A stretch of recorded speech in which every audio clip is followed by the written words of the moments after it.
은혜 나눌 말씀 보겠습니다. 하나님 말씀 사도행전 28장 1절로 14절. 사도행전 28장 1절로 14절 말씀이 되겠습니다. 찾으신 줄 알고 합독하겠습니다. 우리가 구원을 얻은 후에 안즉 그 섬은 멜리데라 하더라. 토인들은 우리에게 특별한 동정을 하여 비가 오고 날이 참에 불을 피워 우리를 다 영접하더라. 바울이 한 붓 거두어 불에 넣으니 뜨거움을 인하여 독사가 나와 그 손을 물고 있는지라. 토인들이 이 짐승이 그 손에 달림을 보고 서로 말하되 진실로 이 사람은 살인한 자로다. 바다에서 구원을 얻었으나 공의가 살지 못하게 하심이로다 하더니 바울이 그 짐승을 불에 떨어버리매 조금도 상함이 없더라. 그가 붙든지 혹 갑자기 엎드려 죽을 줄로 저희가 기다렸더니 오래 기다려도 그에게 아무 이상이 없음을 보고 돌려 생각하여 말하되 신이라 하더라. 이 섬의 제일 높은 사람 보블리오라 하는 이가 그 근처 토지가 있는지라. 그가 우리를 영접하여 사흘이나 친절히 유숙하게 하더니 보블리오의 부친이 열병과 이질에 걸려 누웠거늘 바울이 돌아가서 기도하고 그에게 안수하여 낫게 하며 이름 섬 가운데 다른 병든 사람들이 와서 고침을 받고 후한 예로 우리를 대접하고 떠날 때에 우리 쓸 것을 배에 올리더라. 석 달 후에 그 섬에서 과동한 알렉산드리아 배를 우리가 타고 떠나니 그 배 기호는 디오스 구로라. 소라구사에 대고 사흘을 있다가 거기서 둘러가서 레기온에 이르러 하루를 지난 후 남풍이 일어나므로 이튿날 보디올에 이르러 거기 형제를 만나 저희의 청함을 받아 이레를 함께 유하다가 로마로 가니라. 아멘. 멜리데 섬에 증거된 복음. 우리 한번 이건 복창해 보실까요? 멜리데 섬에 증거된 복음. 예, 멜리데 섬에 증거된 복음에 대하여 우리가 함께 말씀을 좀 나누려고 합니다. 이 멜리데라고 하는 것은 옆에 주보 옆에 이렇게 풀어 놓은 거 있는 것처럼 멜리데라는 것은 지역 이름이죠. 그리고 이 지역의 이름의 뜻은 벌꿀의 생산지예요. 벌꿀 생산지. 그게 멜리데 그렇게 하는 거죠. 그러면 그 벌꿀 생산지인 멜리데 섬에 바울이 증거했는데 사도행전은 28장까지 있어요. 저희가 지금도 주보 앞면에도 있습니다. 액츠 29. 그러니까 액츠는 사도행전, 29는 29장이 없고 28장까지밖에 없지만 우리는 29장을 써내려가는, 주님이 오실 때까지는 이제 사도행전 29장을 주의 복음을 받은 자들이 땅끝까지 이르러 주님의 증인이 되어지리라. 사도행전 1장 8절 말씀이죠. 그러니까 성령 강림을 통하여 성령의 그 은혜를 경험한 사람들은 땅끝까지 복음을 증거하도록 되어 있습니다. 예. 오늘 말씀 중에 놀라운 은혜가 저와 여러분들 가운데 있기를 원합니다. 방송을 듣는 모든 영 가족들이 있어요. 그들 위에도 주의 은혜가 넘치기를 축원합니다. 특별히 이렇게 말하는 이유가 한 번 더 있어요. 우리 캄보디아의 김학은 선교사가 지금 심한 열병, 감기에 독감에 더운 나라에서 지금 독감이 있어서 어제 잠깐 영상도 하는데 그냥 누워 있더라고요. 이제 너무 회복이 안 되고 오늘 주일인데 어떡하나. 그래서 제가 차량 운행하는 동안도 그 회복을 위해서 십자가의 보혈로 하나님 열병이 떠나가고 독감, 감기 몸살에서 빨리 벗어나서 오늘 사역 잘할 수 있도록 인도해 달라고 이제 그런 기도를, 지금 그 시간은 8시 한 25분을 지나가고 있네요. 캄보디아 푸놈페 시간은 이제 하나님께서 이 멜리데의 그 가운데 하나님이 원하시는 거 하나 있어요. 성령을 우리 가운데 준 것은 성령은 예수의 영이에요. 성령은 부활의 영이에요. 우리 가운데 보혜사 성령이신 예수의 영, 부활의 영을 우리 가운데 보내주신 이유는 딱 한 가지. 하나님과 예수 그리스도를 증언케 하는 거예요. 그래서 성령 역사, 성령 사역이라고 이름들은 많이 하는데 성령 사역 가운데 예수님의 증거가 나오지 않으면 그는 가짜 성령입니다. 거짓된 거라 그 얘기죠. 성령은 예수의 영이기 때문에 반드시 부활하신 예수님을 증거하도록 되어 있어요. 그러니까 입만 열면 예수 얘기가 나와야 되는 거죠. 바울 사도가 창세기 사도행전 28장이라고 그랬죠. 지금 29장을 써내려가는 우리에게 그 29장은 지금도 써내려지고 있습니다. 이 멜리데라고 하는 그 내용 가운데 그 써놓은 것처럼 벌꿀이 생산되는 곳. 여러분들 그 이스라엘 백성들을 애굽에서 건져서 광야 40년을 지나며 그 가나안 땅에 12명의 정탐꾼을 보내면서 그 땅이 너희가 본 땅 40일간 탐지한 땅이 어떻더냐 모세가 정탐꾼에게 보고하라고 합니다. 이렇게 얘기하죠. 과연 그 땅에는 젖과 꿀이 흐르더이다. 예. 근데 젖과 꿀이 흐르는 땅입니다. 그래가지고 그 증거로 포도송이를 두 사람이 어깨에 메고 온 거죠. 예.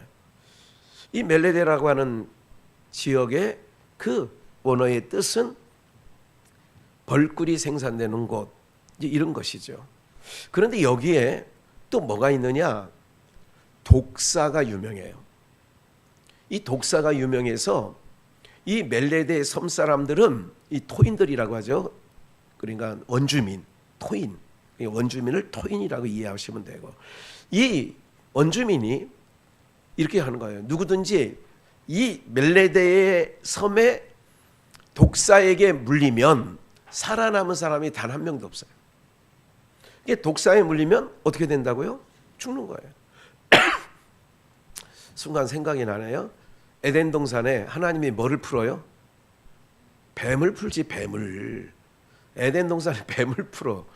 그래, 뱀을 푸는 이유가 뭐예요? 네. 아담과 하와를 깨려고. 아니, 좋으신 하나님이 왜 아담과 하와를, 멀쩡한 아담과 하와를 왜 깬다고?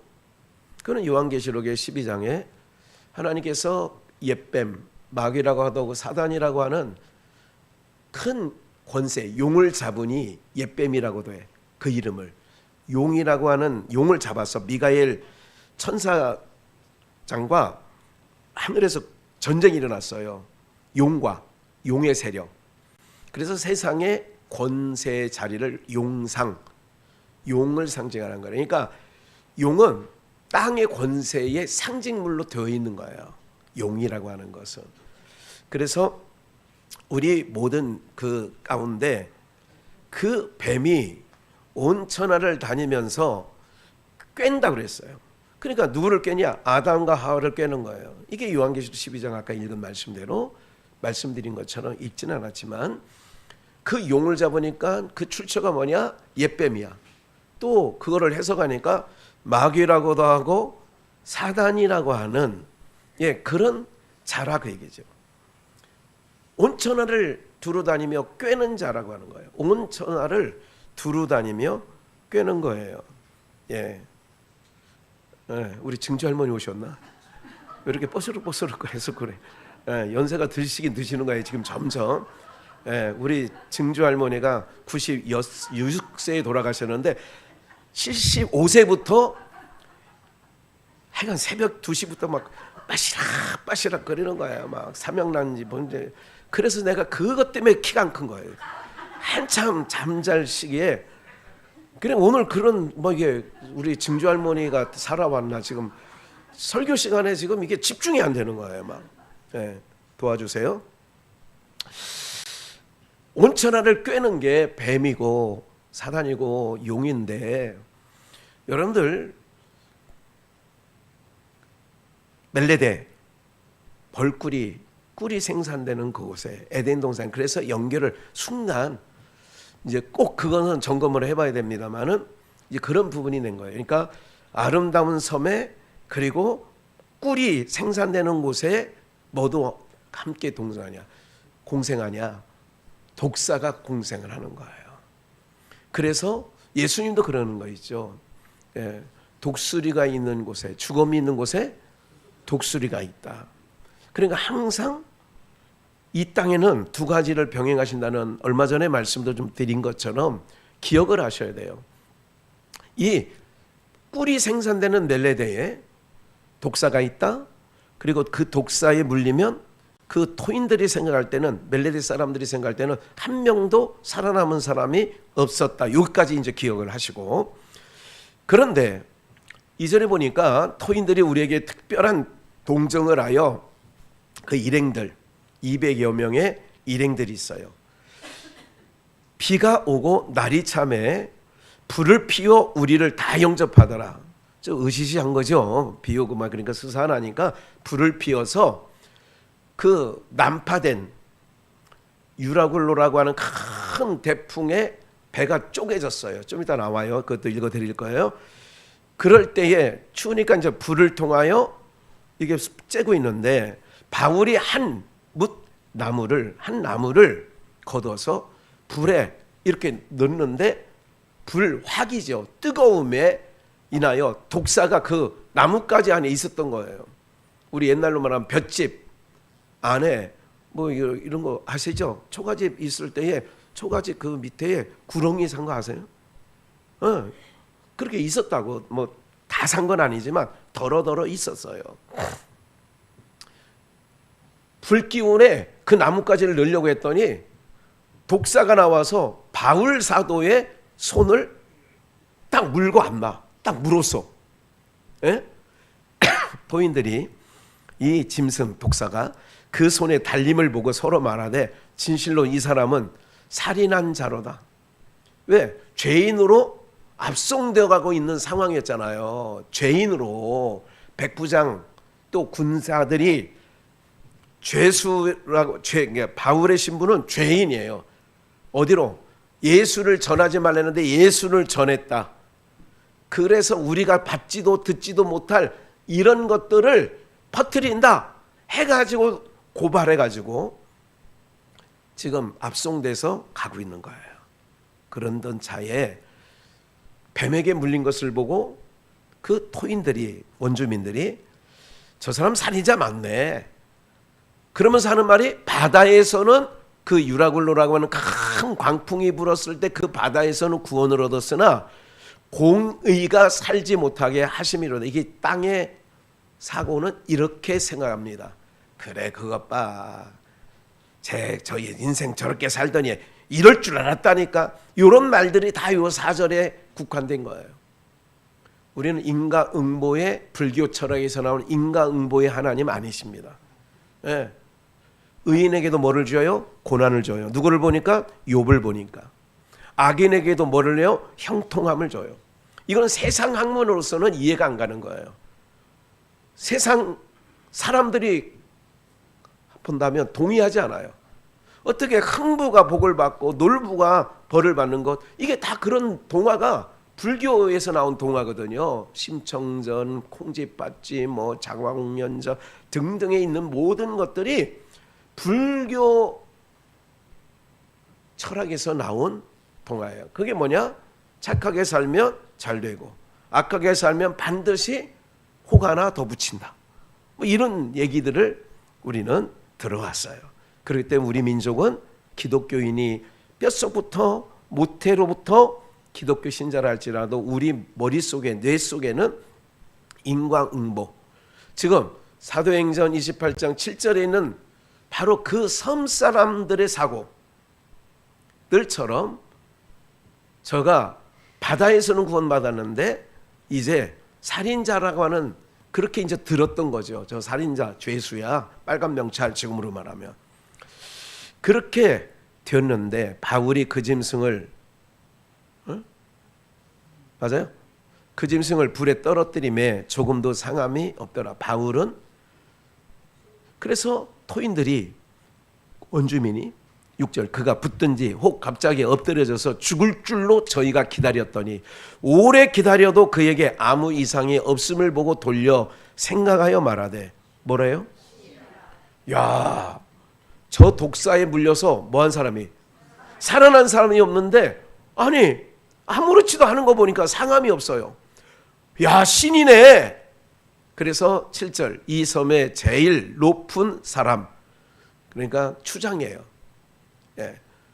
보블리오라 하는 이가 그 근처에 토지가 있는지라 그가 우리를 영접하여 사흘이나 친절하게 유숙하게 했어요. 밥도 주고 잠도 재우고 막 예? 추장이 그랬어요. 원주민 그 보블리오의 부친이 열병과 이질에 걸려 누웠건을 바울이 들어가서 기도하고 그에게 안수하여 뭐 했어요? 아니 뱀에 물렸는데도 죽지 않아? 그런데 그 원주민 추장의 아버지가 열병과 이질에 걸려서 지금 병들어 누워서 있는데 바울이 가서 기도하고 그에게 안수하니까 뭐예요? 열병이 떠나가고 이질이 고쳐진 거예요. 그래서 9절 이러므로 섬 가운데 다른 병든 사람들이 와서 고침을 받고 소문이 나죠. 막 이런 소문은 삽시간에 퍼져서 후한 예로 우리를 대접하고 떠날 때에 우리 쓸 것을 배에 올리더라. 이거 은인이다 이거야. 석 달 후에 그 섬에서 과동한 그러니까 어느 절기가 끝난 거예요. 계절로 말하면 겨울이 끝난 알렉산드리아 배를 우리가 타고 떠나니 무슨 배요? 알렉산드리아의 배를 제가 여기 알렉산드리노스라고 하는 이 알렉산드리아고 하는 배 이름을 적어놨어요. 그리고 좀 더 볼게요. 배를 우리가 타고 떠나니 그 배 기호 그 알렉산드리아 배인데 그 배는 별칭을 갖고 있어. 뭐라고요? 디오스구로라. 그것도 제가 맨 위에 설명해 놨어요. 디오스구로라고 하는 별칭이 뭐냐? 처녀, 소녀라는 뜻이에요. 그러면 알렉산드리아 배를 디오스구로라고 하는 이름을 갖고 있는 그 배는 뭐냐? 처녀, 소녀. 여러분들 이걸 잠깐 놔두고 조금 고린도 후서를 볼게요. 고린도 후서 1장 11장 2절 고린도 후서 11장 2절 내가 하나님의 열심으로 너희를 위하여 열심 내노니 바울 사도가 고린도 교회에 편지에 이렇게 말한 거예요. 내가 하나님의 열심으로 너희를 위하여 열심 내노니 내가 너희를 정결한 처녀로 한 남편인 누구께로 그리스도께 드리려고 중매함이로다. 이 배 이름이 디오스구로 알렉산드리아라고 하는 이 배의 별칭을 갖고 있는데 디오스구로라고 하는 이거는 처녀, 소녀라고 하는 뜻이 있어요. 이 배에 이제 그 역사를 잠깐 뒤로 하고 좀 본문으로 다시 가보겠습니다. 12절 수라구사에 대고 사흘을 있다가 거기서 둘러가서 레기온에 이르러 하루를 지난 후 남풍이 일어남으로 이튿날 보디올에 이르러 거기 형제를 만나 저희의 청함을 받아 이레를 함께 유하다가 어디로 가니라? 로마로 떠났어요. 여러분 잘 보세요. 이 여정이라는 게 로마에는 누가 사느냐면 황제가 살아요. 이거를 너무 지나치게 어떤 말씀을 너무 영적 해석 이거를 영해다 그래요. 지나치게 할 건 아닌데 항상 대척점이 있어요. 출애굽기에 나오는 애굽의 왕 이름이 뭐죠? 바로. 네. 이 파라오라고 하는 그 이름을 다른 말로 파라오라고도 해요. 이건 성경을 원어적으로 얘기하면 파라오 이게 맞아요. 파라오를 바로라 우리는 그 해석에서 읽고 있습니다만은 그 바로 왕은 어떤 대척점이냐? 하나님의 자리예요. 그러니까 바로가 하나님이라는 얘기가 아니에요. 로마 황제가 하나님이라는 얘기가 아니에요. 그러나 대척점을 놓을 때 이 땅의 역사 가운데 우리의 이해를 돕고자 한다면 지금 모든 권한을 인장반지 바로의 인장반지를 빼서 요셉 총리에게 줘요. 그리고 나는 이름만 자리만 안고 있을 테니 네가 모든 정치 사물을 네가 봐라. 그래서 요셉에게 모든 권한을 넘겼거든요. 이런 모든 것들처럼 야곱이 바로를 뵐 때 뭐라고 얘기하냐면 하나님을 뵙는 것처럼 대해요. 바로가 하나님이란 얘기가 아니에요. 로마 황제가 하나님이란 얘기는 아니에요. 흐름상 이 남풍, 사흘 만에 남풍이 불으니까 배를 다시 타고 로마로가 아니라 로마에는 황제, 이거를 우리의 인생의 여정으로 보면 여러분들이 세상으로부터 구별된 교회, 이거는 아까 디오스쿠로라고 하는 배와 같은 교회에 여러분이 타고 순풍을 만나. 남풍이 일어난다는 얘기는 따뜻한 바람이 순풍에. 그러면 어디까지 가느냐? 우리가 주님의 보좌, 하나님 보좌, 거기까지 우리가 나가는 것을 요 사도행전 28장 한 대목을 통하여 연상해 볼 수 있다 그 얘기예요. 이거를 들여다볼 수 있다 그런 얘기죠. 그러면 27장으로 다시 반대로 넘어가서 27장 1절부터 보겠어요. 좀 길으니까 얼렁얼렁 읽을게요. 우리의 배 타고 이달리아로 갈 일이 작정되매 바울과 다른 제수 및 제수의 신분으로 지금 배를 타고 이달리아로 가는 거예요. 몇 사람을 아구사도대의 백부장 율리오라는 사람에게 맡겼어요. 그러니까 백부장 율리오야. 백부장이 율리오란 이 사람에게 맡겼어. 아시아 해변 각처로 가려 하는 아드람부테노 배에 우리가 올라 행선할세 마게도냐의 데살로니가 사람 아리스다고도 함께 가니라. 지금 어디 지역이냐? 예루살렘에, 그러니까 그 아시아 7지역, 지금은 터키 지역에 그 지역에서 출발해서 가고 있는데 이튿날 시도네에 되니 율리오가 바울을 친절하게 하여 친구들에게 가서 대접받음을 허락하더니 계속 또 거기서 우리가 떠나가다가 바람의 거슬림을 피하여 굽으로 해안을 의지하고 행선하여 길리기아와 밤빌리아 바다를 건너 루기아의 무라성에 이르러 지금 항해를 계속하고 있는 겁니다. 거기서 백부장이 이달리아로 가려 하는 알렉산드리아 배를 만나, 아까 나왔죠? 알렉산드리아 배를 만나 우리를 오르게 하니. 그러니까 알렉산드리아 배를 만나서, 이건 별칭은 디우스구로예요. 거기에 올라가겠어요. 그런데 배가 더디가 여러 날 만에 간신히 니도 맞은편 이르러 풍세가 바람이 너무 세서 항해를 더 허락지 아니하므로 살몬의 앞을 지나 그레데 해안을 의지하고 행선하여 간신히 그 연안을 지나 미항이라는 곳에 이르니 라세아 성에서 가깝더라. 여러 날이 걸려 금식하는 절기가 이미 지났으므로 행선하기가 위태한지라. 바울이 저희를 권하여 말하되 여러분이여 내가 보니 이번 행선이 화물과 배만 아니라 우리 생명에도, 그러니까 배와 화물, 그 배에 실은 모든 것, 물건들 뿐만 아니라 우리 생명에도 타격과 많은 손해가 있을 거다.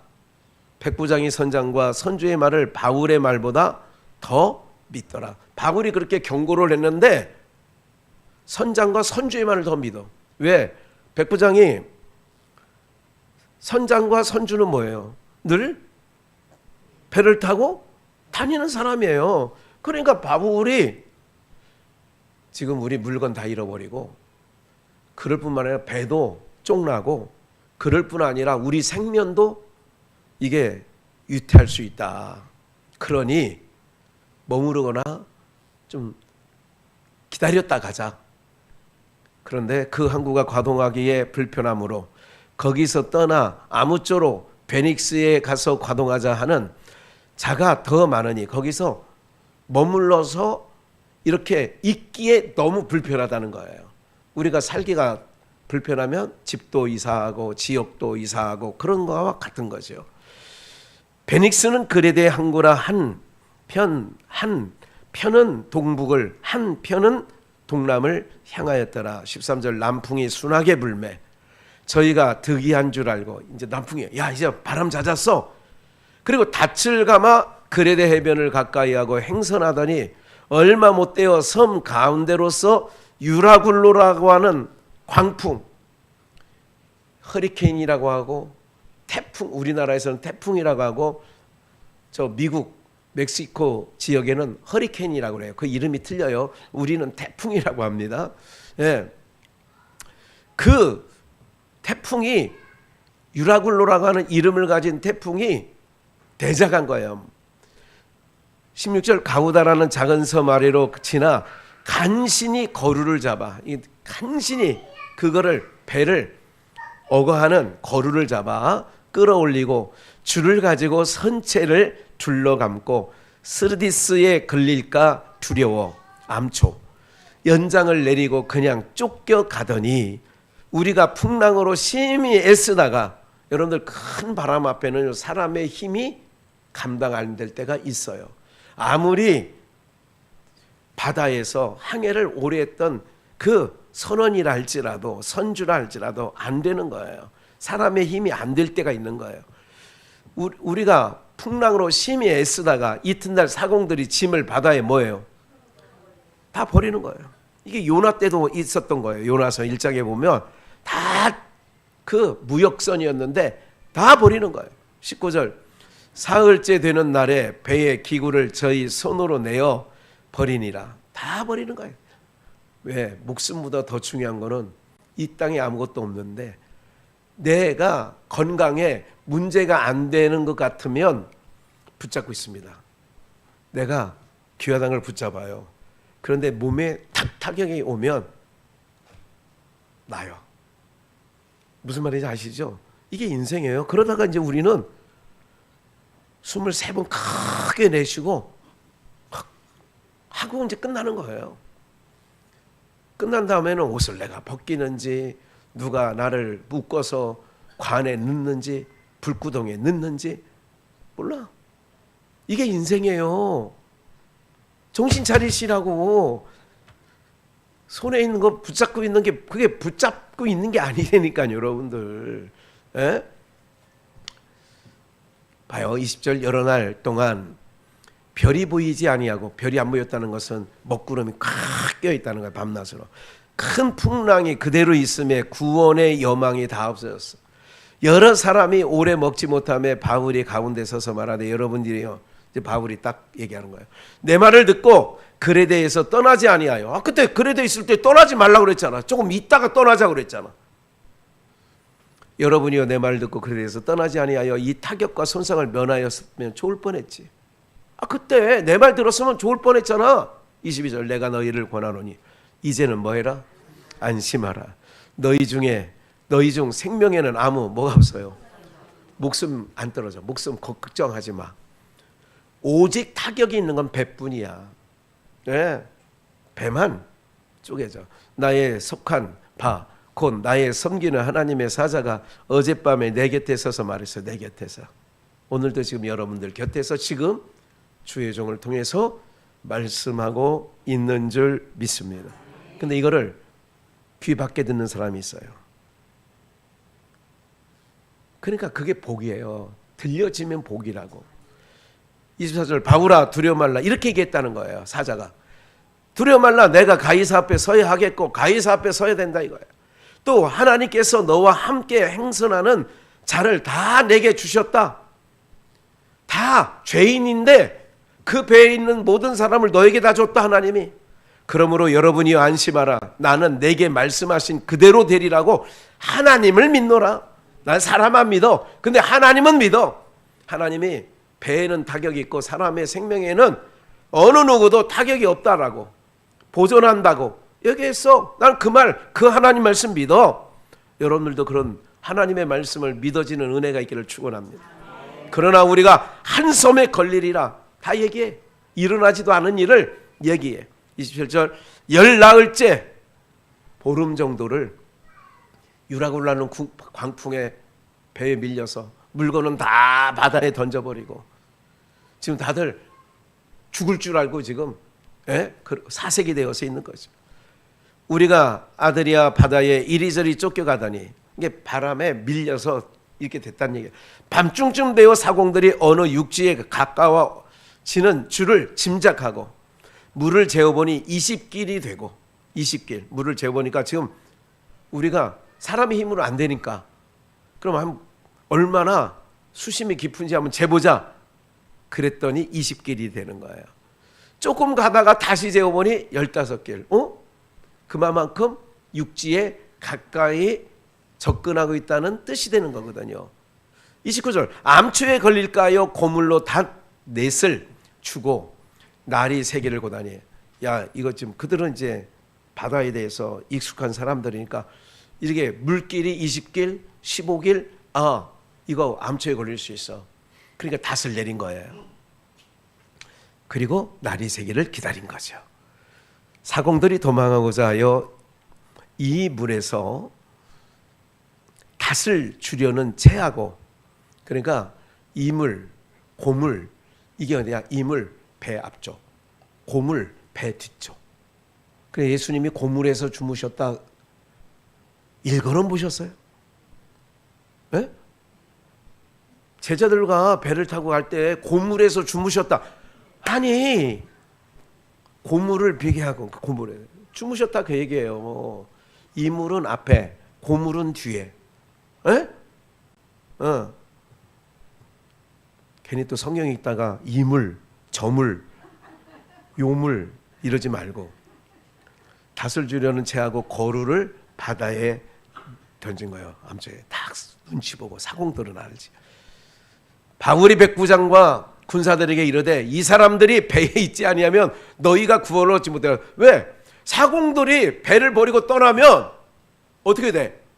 여기는 배를 움직일 수 있는 사람이 아무도 없으니까 구원을 얻지 못해. 백부장과 군사들에게 얘기했어. 이에 군사들이 거룻줄을 끊어. 무슨 배냐면 큰 배 옆에 나룻배 조그만 배를 붙이고 다녀요. 그거를 끊어버렸어요. 왜? 그거 타고 도망가려고 지금 낌새를 찼으니까. 날이 새어감에 바울이 여러 사람을 음식 먹으라 권하여 가로되 너희가 기다리며 먹지 못하고 줄인 지가 오늘까지 열나흘째이지요. 음식 먹으라 권하노니 이것이 너희 구원을 위하는 것이요 너희 중 머리털럭 하나라도 잃을 자가 없느니라. 이게 뭐냐면 봐요. 하나님 편에 서 있는 하나님의 사자가 내 곁에 서서 이렇게 말했다 이거야. 안심하라. 생명에는 지장이 없다. 여러분들 우리는 사람의 말을 들으면 호둥댑니다. 지금 주식 사야 돼. 지금 집 사야 될 때야. 지금은 여러분들 이거 듣고 살다가 절단난 사람 너무 많은 거예요. 그래도 여러분들 우리는 하나님의 뜻을 따라 명을 쫓아 살아가는 하나님의 백성들인 줄 믿습니다. 광야 40년 동안에 하나님께서 진을 이제 장막을 걷어 떠날 준비 하나님이 40년간 인도하신 거라니까. 여러분들의 인생의 여정도 내가 온 줄 알지만 천만에 만만에 내가 내 인생 살아왔으니까 뭐밖에 없어. 실패한 거밖에 없다니까. 아쉬운 거밖에 없고 후회한 거밖에 없는 거예요. 그러나 이제부터라도 정신 차려서 우리가 남은 인생은 누가 명한 대로 주님이 명하신 대로 주님 뜻대로 살아가시길 축원합니다. 그게 예수 믿는 게예요. 하나님은 하늘에서 음성이 나서 침례요한에게 세례를 받을 때에 예수님께서 하늘에서 소리가 나, 이는 내 사랑하는 자요 내 기뻐하시는 입은 자라, 너희는 저의 말을 들으라 그러잖아. 하나님 아버지께서 우리에게 말씀하시고 내 아들 말 보내, 내 아들 말 들어. 다른 사람 듣지 말고 내 아들 말 들으라고 해. 변화산상에서 똑같이 얘기해. 너희는 저의 말을 들으래요. 그런데 사람들은 자기가 지혜로운 줄 알고 저마다 그렇게 살아가는 거예요. 하나도 잃을 자 없다. 떡을 가져다가 모든 사람의 하나님께 축사하고 떼어 먹기를 시작하면 이게 성찬이죠. 저희도 다 안심하고 받아 먹으니 왜 지금 죽을 줄 모르고 막 유라굴로라고는 태풍에 막 혼미백산에 있는데 뭘 먹었겠어요. 먹어라. 생명에 지장 없다. 배에 있는 우리의 수는 전부 이게 이제 몇 명이에요? 276명. 270명 정확한 거예요. 그러니까 성경에 이렇게 숫자를 정확하게 기록해 놓은 것은 역사적 사실이라고 얘기해요. 276명. 한 명도 죽지 않고 다 살아나. 배부르게 먹고 밀을 바다에 버려 배를 가볍게 하였더니 날이 새매 어느 땅인지 알지 못하나 경사진 해안으로 된 항만이 눈에 띄거늘 배를 거기에 데려다 댈 수 있는가 의논한 후 닷을 끊어 바다에 버리는 동시에 깃줄을 늦추고 돛을 달고 바람을 맞추어 해안을 향하여 들어가다가 두 물이, 이제 이거 중요해요. 41절. 두 물이 합하여 흐르는 곳을 당하여 배를 걸매 이 물은 부딪혀 움직일 수 없이 붙고 고물은 큰 물결에 깨어져 가니 군사들은 죄수가 헤엄쳐 도망할까 하여 저희를 죽이는 것이 좋다 하였으나, 전에 다시 41절. 두 물이 뭐예요? 여러분들 항상 성경에서 두 물이 합하는 것은 타락을 상징하는 거예요. 두 물. 여러분들 하늘의 물과 땅의 물이, 하늘의 창이 열리고 땅의 샘이 터져버리죠. 그래서 타락한 인간들, 하나님의 아들들과 사람의 딸들이 연합하여 이게 타락이에요. 여러분들 두 물이라고 하는 것이 합쳐진 것. 갈대아 우르가 어느 아브라함이 살던 곳인데 창세기 12장에 갈대아 우르가 뭐냐? 유브라데강, 티그리스 강이 만나는 지역이 갈대아야. 거기가 뭐냐? 우상을 섬기는 도시였어요. 그래서 하나님께서는 아브라함에게 너는 본토 친척 아비집 그 갈대아 우르를 떠나라는 거예요. 왜? 그곳은 하나님이 싫어하는 거예요. 하늘 물과 땅의 샘이 하나 되는 것. 하나님의 아들들과 사람의 딸들이 서로 연합하는 것. 이 두 물, 교회 안에서는 신본주의와 인본주의와 결합하는 것.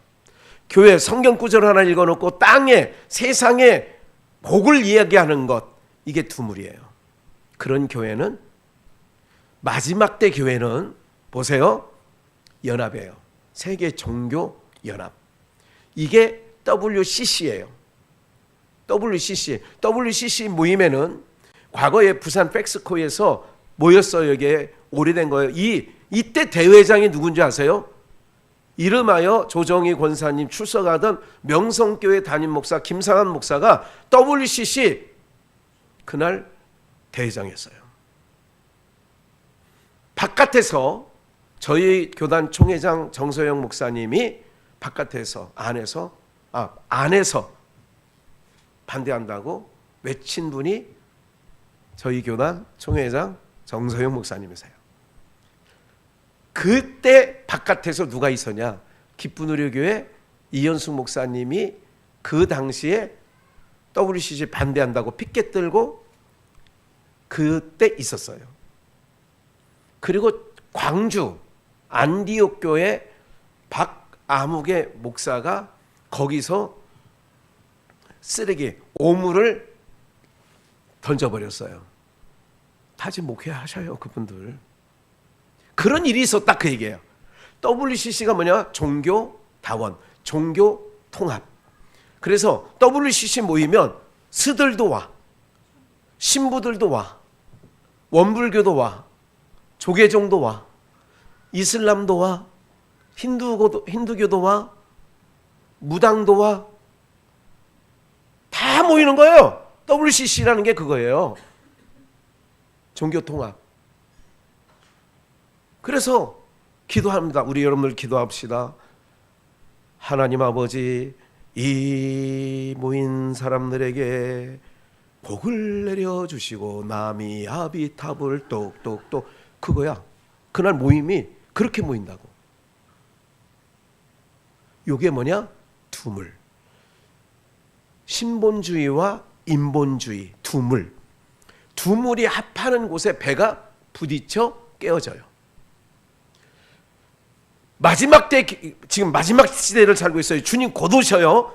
마지막 때 교회가, 세계 교회가 어떻게 되느냐? 이 두물이 앞에. 오래전부터 기복신앙이 들어와서 하늘의 말씀, 성경을 읽어놓고 땅의 이야기를 해. 두물이 합하는 거 이게. 그러면 뭐냐? 망하는 거예요.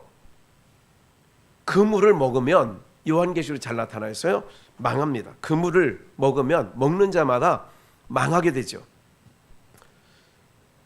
여러분들, 그게 음녀들이에요. 그게 딘노의 포도주라고 하고 계시록에서는 숭물을 먹인다고 한 거예요. 성경 구절 읽어놓고 설교한답시고 뭐를 얘기하느냐? 여러분들 예수 믿고 11조 내면 부자 됩니다. 11조 내면 사업이 잘 됩니다. 할렐루야. 그러면 아멘. 그렇게 해요. 요게 두물이 합하여지는 배가 교회라고 치면 그 안에 신본주의와 인본주의, 하늘의 소리와 땅의 소리가 합해 거기가 깨어지는 곳이에요.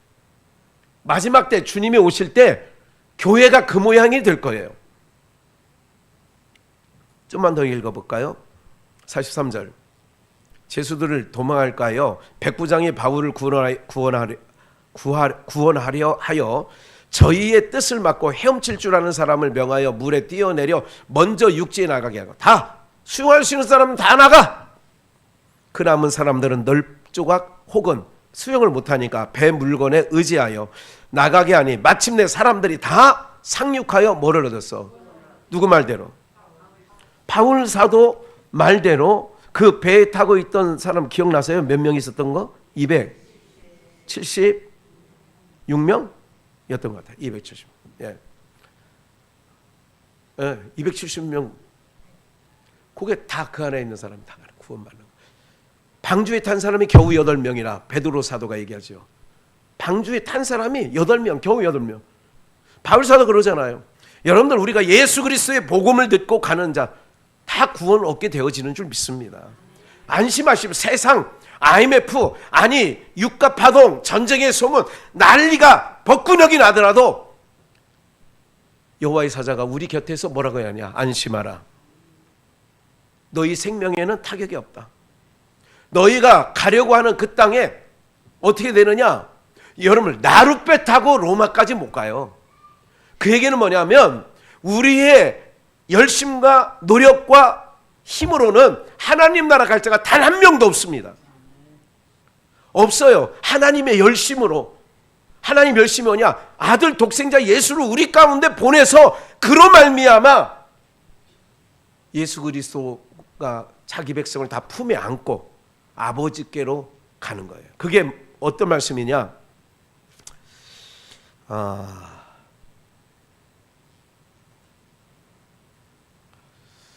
제가 오늘 아침에 읽은 말씀 중에 있는데 한번 제가 찾아보고 있으면 알려드릴게요.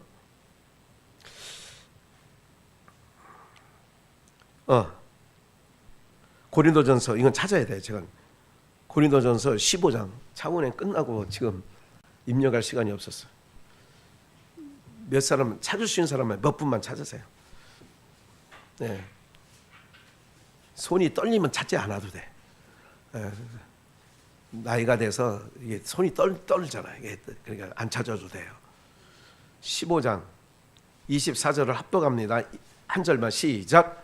그 후에 나중이니 저가 모든 정사와 모든 권세와 능력을 멸하시고 나라를 아버지 하나님께 나라를 하나님 아버지께 뭐 할 때?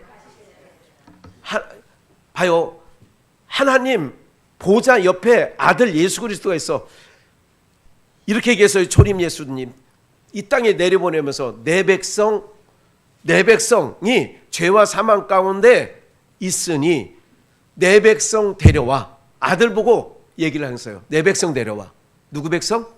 내 백성. 그래서 마태복음 1장 21절 아들을 낳으니 이름을 예수라 하라. 이는 자기 백성이에요. 이는 자기 백성을 저희 뭐 가운데? 죄 가운데서 뭐 할 자? 구원할 자. 알렉산드리아 그 호에 배가 쪼개졌어. 그런데 생명에는 지장이 없대. 안심하래. 네? 정결한 처녀로 뭐하냐? 우리를 하나님 아버지께 바칠 때 디오스구로. 이게 처녀, 여자, 소녀 이런 뜻이 아닙니까? 우리를 정결한 처녀로, 여기 나오죠? 하나님의 열심으로 바울 사도가 지금 열심히 매를 맞아가면서도 옥에 갇히면서도 복음을 막 이리 뛰고 저리 뛰고 1차, 2차, 3차 전도 죽을 고비, 강의 위험, 강도의 위험, 동족의 위험, 모든 위험을 당하면서도 그렇게 열심을 낸 이유가 뭐냐?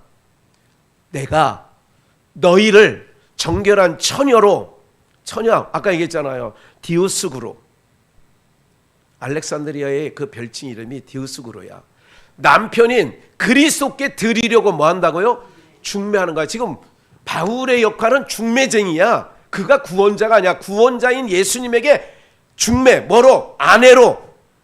그러면 그렇게 모아진 자기 백성을 고린도전서 15장 읽은 말씀처럼 하나님 아버지께 뭐해? 바칠 때. 예. 하나님 아버지께 바칠 때라, 이때가. 그래서 예수님 부활하신 거는 자기 백성을 바치는 거예요. 그럼 보세요. 여러분들, 아까 독사 물린 얘기도 했습니다마는 뭐가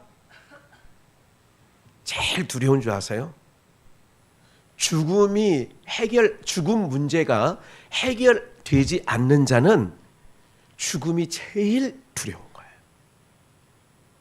이 얘기를 다시 잘 이해가 안 가시나 본데, 죽음 문제가 해결되지 아니한 자는 죽음이 제일 무섭고 두려운 거예요. 또 죽음 문제가 반대로 해결된 자는 죽음이 전혀 두렵지 않은 거예요. 그 사건이 독사에 물린 사건. 죽음 문제가 이미 해결됐어요. 누가? 바울 사도는. 그런 자는 사망이 네가 봐요. 고린도전서 15장 55절에 또 있어요. 사망아 너의 이기는 것이 어디 있느냐? 사망아 너의 쏘는 것이 그게 죄예요. 사망이 쏘는 게 죄야. 그러면 우리는 그 죄를 예수 그리스도께서 오셔서 그 죄 문제를 뭐 해서 해결했단 말이야. 그러면 우리가 봐요. 지금 육신의 죽음 문제는 있어요. 근데 영원한 죄와 사망 가운데 있으면 영원한 죽음이 영벌에 들어가는 거예요. 영벌에 들어간다고. 여러분들 예수 믿어도 영생하고요, 예수를 안 믿어도 영원히 사는데 영벌.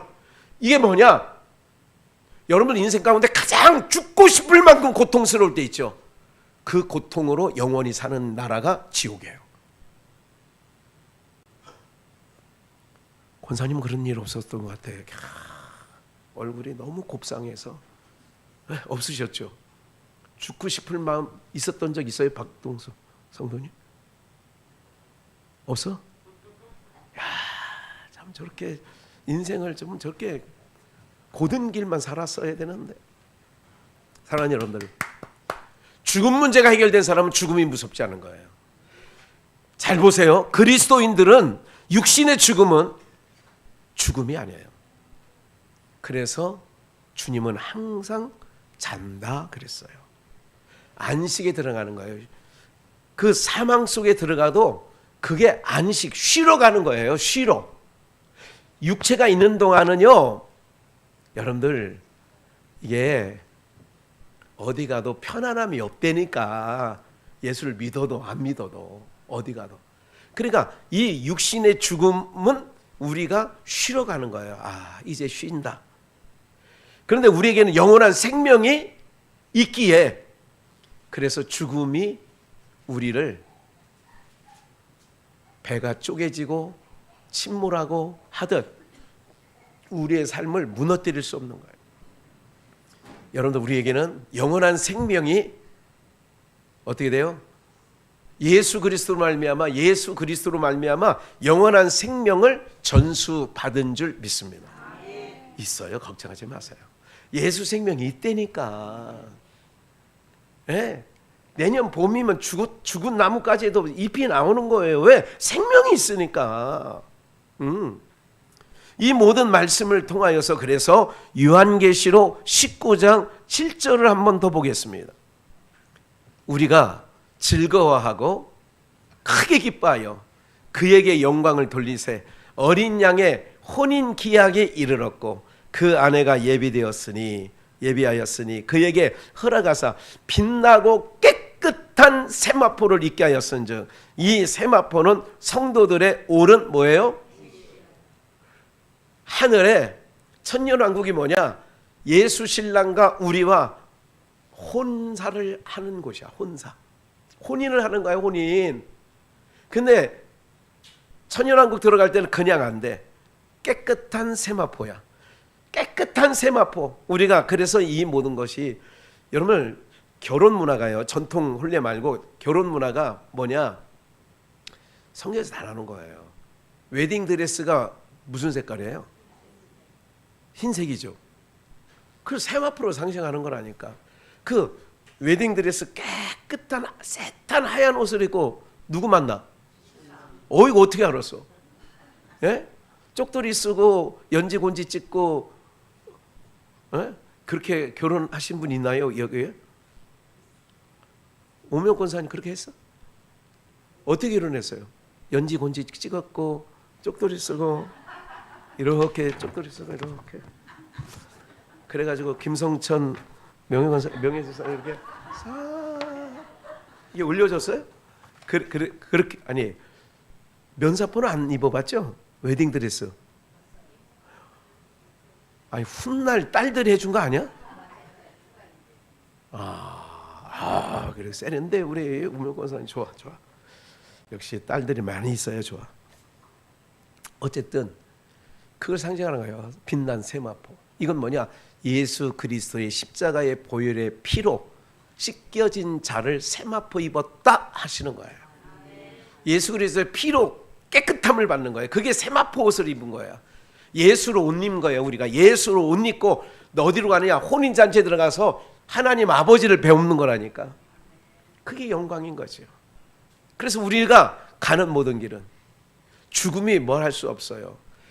여러분들, 일제시대의 주기철 목사가 널빤지에 대못을 거꾸로 이렇게 박아가지고 못을 이렇게 박은 거예요. 그러니까 여기가 못이 이렇게 나와 있는 거죠. 이렇게 이걸 밟고 파출소에 일본 순사가, 야, 너 왜 왔어? 왜? 그 엄마가 그랬거든. 내 아들 아니다. 그랬어. 어머니, 아들 주기철이가 왔어요. 대문간에서 그랬거든. 근데 어머니가 뭐라고 했냐고 뒤돌아보면서, 내 아들 주기철 목사가 신사참배에 절한다고 도장 찍고 살아서 왔을 리는 맘무고 내 아들 아니다. 돌아가라! 그랬어. 그래서 일본 순사가 있는 그 파출소에 갔더니 일본 순사가, 너 왜 왔어? 나는 집에서도 받아주지 않고 여기 와야 돼. 그럼 아니 그래? 그러면 여기를 통과해. 그래서 널빤지에 못을 거꾸로 박아놓고 여기를 통과하고 들어와. 안 할 줄 아는데 하는 거야. 여러분, 두 몰이 합장해요. 하나님 신본주의와 인본주의가 하면 뭐든지 자기 살궁리 합니다. 제가 이런 거잖아요. 여기는 김 목사는요, 아싸라는 거예요. 기면 기고 아니면 아니. 하나님의 뜻 안에서 아니라고 하는 거는 아닌 거예요. 세상이 뒤집어도 누가 말해도 아닌 건 아니라고. 예수밖에 없다니까, 구원자가. 우리 의로는 안 된다니까. 빛난 세마포, 어린 양의 혼인잔치에 빛난 세마포, 예수로 옷 입고 가는 거예요. 내 의는 하나도 없어. 이런 거에 대해서 따지지 않아요. 이런 거에 대해서 뭐 하지 않느냐, 서로 간에 타협하지 않아요. 신앙은 타협하는 순간 망가지는 겁니다. 타협하는 순간 망가지는 거예요. 이럴까 저럴까, 오늘 갈까 말까 이러는 순간 나는 신앙이 아니야. 그래서 요 빛난 세마포에 있었죠. 또 한 가지 준비해 놓은 건 그냥 안 읽으려고 했는데 그냥 준비해 놨으니까 밑에 13장 5절, 고린도 후서 13장 5절, 너희가 믿음에 있는가 너희 자신을 뭐하고 타협하면 시험해보고 오늘 교회 갈까 말까 너희 자신을 뭐하라고요? 확증하라. 예수 그리스도께서 너희 안에 계신 줄을 너희 스스로가 알지 못하느냐? 그렇지 아니하면 너희가 무슨 자?